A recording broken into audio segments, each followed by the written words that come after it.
Hey, welcome to the Black Pill. Let's talk about guns and peak capitalism. It's 1980 something. I'm 15, I guess, or whatever. And there's a comedian. His name is Robert Davis. Used to be known as Jasper Carrot, and he did a routine, and it was about fake problems. Like, you're all aware of this now. His bit was about smelly earwax, right? Like, companies have stuff they want to sell you, and to sell you that stuff, they have to make you believe you have the problem their thing will fix, right? So he's on about smelly earwax, trying to make people anxious that their earwax has an offensive odor. So you'll buy the thing to fix the smelly odor. And this is what he's describing as peak capitalism. The function of capitalism is supposed to be that there are problems, right? And by giving people a profit motive, you encourage them to compete to have the best solution to that problem, to build, for example, a better mousetrap. And then people will buy the best mousetrap, which is produced by competition. But capitalism has run amok, and instead, what we have is a bunch of products that people don't really need. I really need this whiskey. That is good. Um, so you're making the things that you're capable of making, and then marketing those things to people by making them think they have the problem that your thing solves, rather than solving directly a real problem that people, as a matter of fact, actually have. And so, like, so many people have made fun of the infomercials that come on late at night, right? And it's some ladies trying to make spaghetti, and she's not competent to boil freaking pasta, right? And the kitchen's a mess, and she burns herself, and she falls over, and so that's all to get you to buy this thing, and you put the pasta in the tube, and then you pour the boiling water over it, and it cooks the pasta. It's not a real problem. Like, who's not competent to boil noodles in a pot? All right. So Jasper Carrot, peak capitalism, and if Jasper Carrot turned into a Nazi in the last 40 years, like, don't at me, man. I barely remember the routine, and I haven't checked in on the dude in like forever. I hope he didn't, but I did a longer bit too. I did a longer bit on anxiety marketing related to women and women's bodies, and you can check that out if I remember to link it. Um, and I started to intro the idea that that market is saturated. The women's anxiety market is saturated. It's very difficult to break in, right? If you come up with a new hair dye, like Clairol and Revlon and whoever already have a big corner on that market, and there's not a better mousetrap to make. Um, which means that the anxiety marketing starts to spread into men, right? When you want to build your customer base, then you can apply some of the problems to men the women have. So stuff like great looking gray, right? And you get the old sports dudes, and they don't have game at the bar or whatever, and then great looking gray, and then suddenly they have dates and all that. So men buy beard color and beauty products and whatever. But now, just in the last 5 years, the main anxiety product for dudes is their very manhood. Pumpkins. I'm talking about men's pumpkins. Men with normally sized pumpkins look at professionally farmed pumpkins, on the various hubs. 60% of the internet is about bumping pumpkins. And they look at the professionally farmed pumpkins that come out for the state fair, and they think their pumpkin isn't big enough, right? that the average man has a huge pumpkin. And like, I don't even know why I'm pandering to the algorithm right now. I learned this from Philosophy Tube, that if you say certain words, you get pushed down in the thing. And even, even if you mute them, if it comes up in your subtitles, you get pushed down in the algo. I don't know why I'm pandering to an algo, because my average video gets like 6 views anyway. What difference does it make? But there we are. There we are.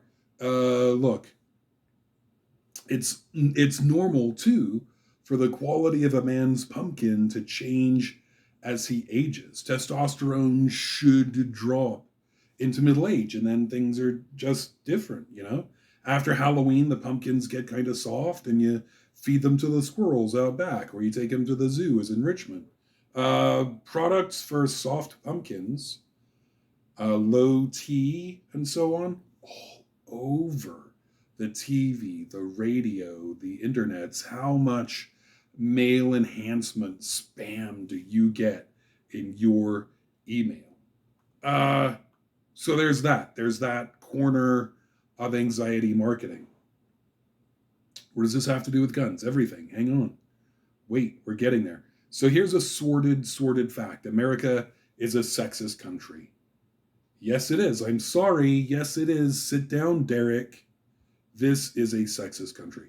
We can measure that. We can check out various indicators of egalitarianism and come up with an egalitarian index. And we can compare ourselves to ourselves in the past.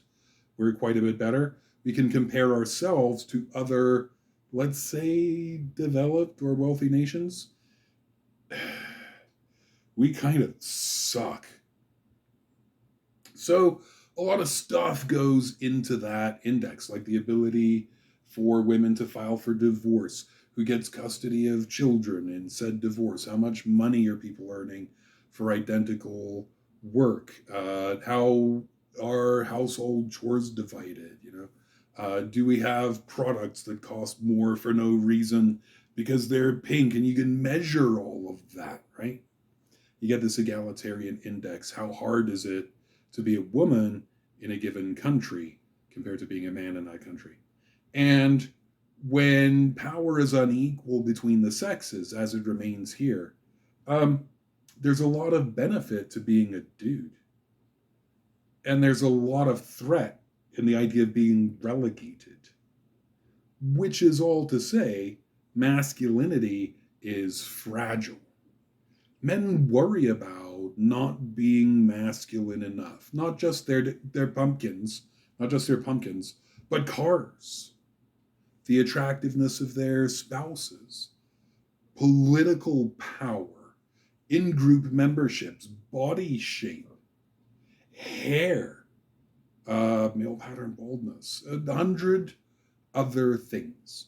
And when it's impossible to be masculine in a given way, because, for example, this is also a racist society, and so having wealth and political power is more difficult for some shades of people than other shades of people.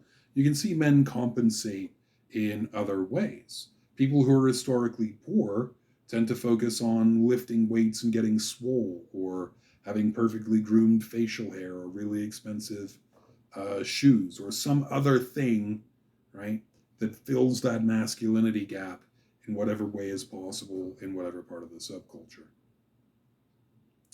Which is all to say that emasculation threat is a real thing.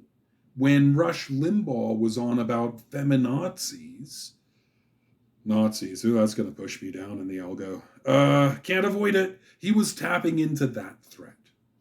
Women, if given power, will reduce the status of men, because male power comes from the subjugation of women and minorities.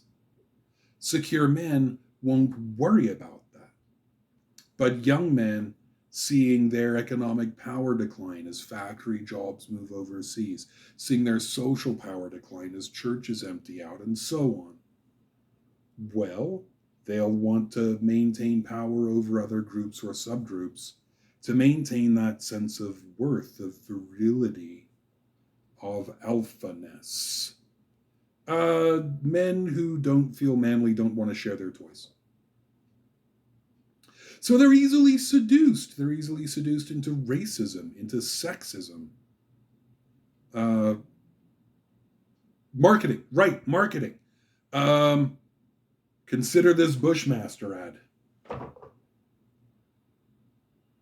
or this one. What is it? Sig Sauer, or dude, look at this suggestive model. Look at the text. Look at the subtext. Sure. Look at the text. So 100 more of these. Look them up for yourself, because I'm gonna barf. Seriously. No, not the whiskey. The whiskey's very nice. For money, I would tell you what whiskey it is. Lefties like to look at the guys with the big rifles and stuff, um, and insinuate that they must have a very small pumpkin. Like Roy Moore on the stage campaigning for, what did he try and get in the end? Senator or something, and he comes out waving this little pistol. Uh, it's not necessarily true that men with big guns or trucks have little pumpkins. But it is true that men who feel insecure in their masculinity are more prone to traditional gender norms, more likely to endorse violence, more likely to endorse violence against women, and compensate in any way they can. For real, this is science, yo, dog. We have men take surveys, for example, unrelated to masculinity. We tell half of the participants the survey didn't say anything about their masculinity. We tell the other half the survey said they were not very masculine. And we throw them in rooms. We throw them in rooms with women and see how the women get treated. The difference is clear and unambiguous. And that fragile masculinity, even the hint that one isn't sufficiently manly, it shows up all over the map. In countries that are less sexist, dude, almost anywhere in Europe, in countries less sexist than the US, less of one's masculinity derives from being better than someone else. Because society's more egalitarian, people tend to have what they need. But here,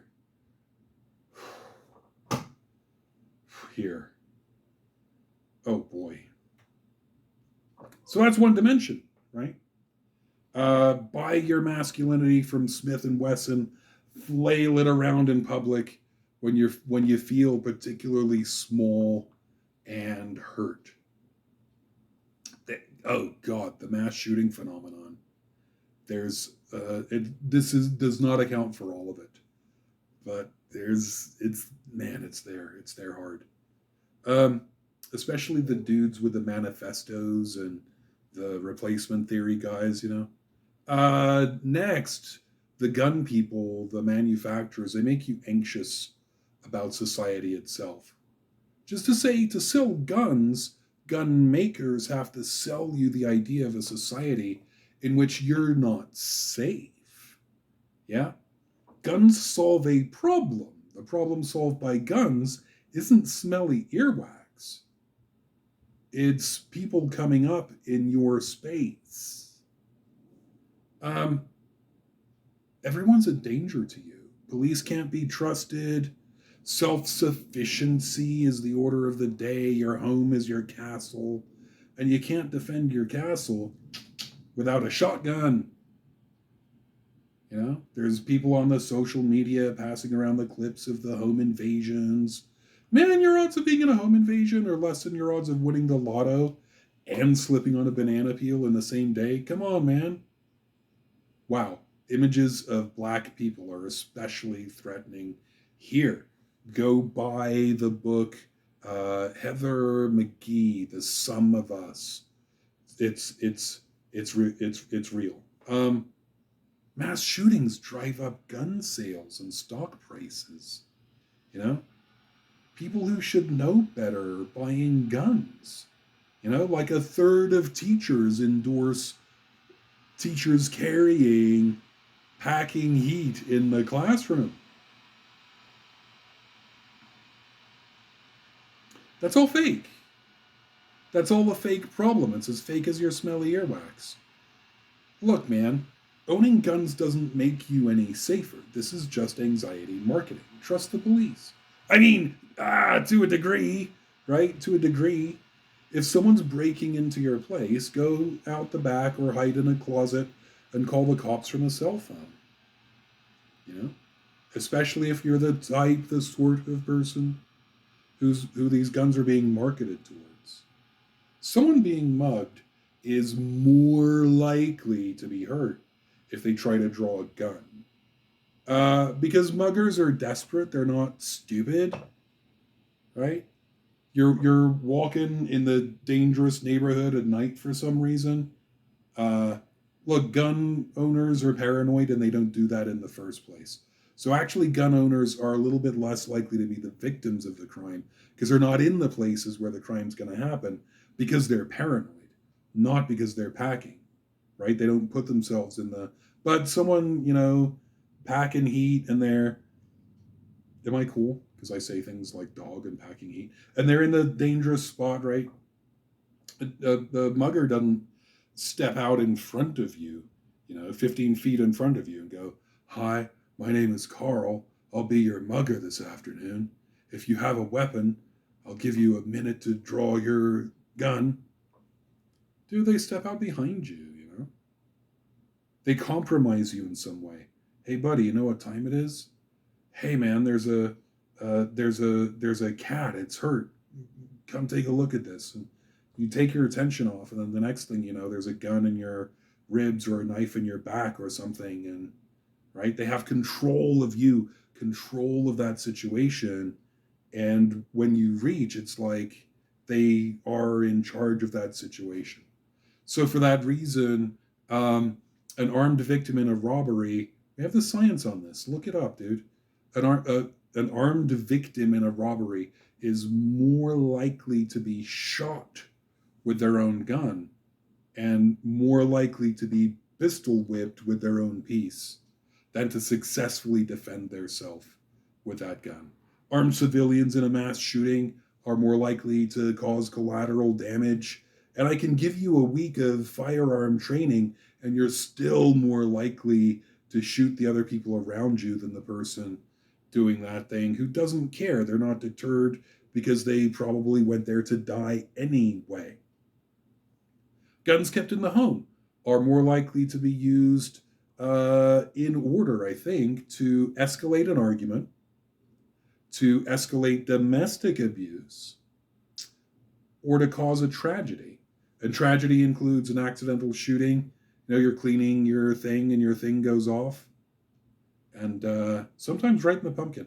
Or children, there's a gun and they play with it and they've seen it on TV, and a 4-year-old points a gun at a 2-year-old and tragedy happens.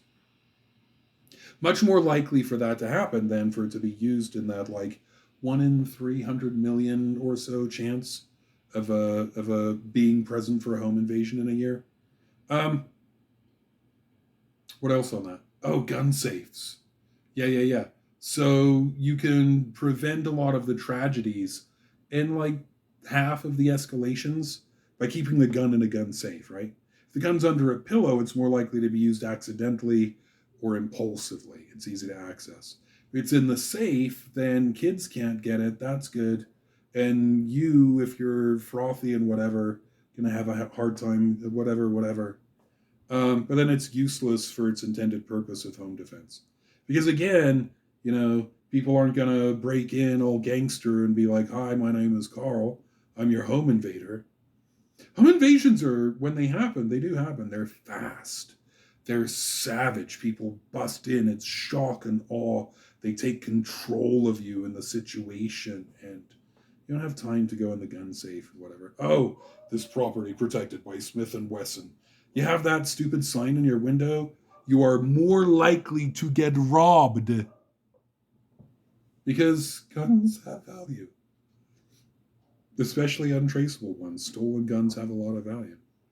So they'll just wait till you're not home and then break in your house and take your, all right? So, so there's all that. We have to sell you the society that is on fire with rampant crime and murder and, Schwarzenegger cleaning it up with his like bristly 3-day stubble and whatever, man. And we have to sell you this idea of masculinity that's self-reliant and only you can keep you safe. And it's all BS. Conservatives at this point are deeply, deeply in bed with the gun lobby, particularly the NRA. The NRA funds right wing candidates, maybe with Russian money. Never forget Maria Butina. If you haven't heard that name, like, turn this off. Don't listen to me. Stop it. Go look up Maria Butina right now. It is just not a coincidence. It's not a coincidence that the far right describes America with a K as a violent, crime-ridden hellscape that only an authoritarian can set right. It's no coincidence that assault weapons came to the January 6th insurrection meant to overturn democracy in favor of violent autocracy. So there. Should we ban guns? That's a longer and more complicated topic. Why do I hold my glass like this? I don't know. Why are you asking me questions? It's a longer and more complicated topic that I'm not starting here.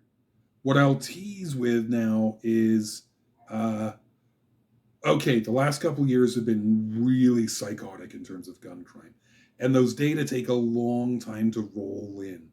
But prior to 2018, the data didn't really suggest, some, if you cherry pick it in a particular way, does, but overall the data don't suggest that banning guns or types of guns reduces gun violence. Okay. But good societies tend to ban guns and reduce gun violence.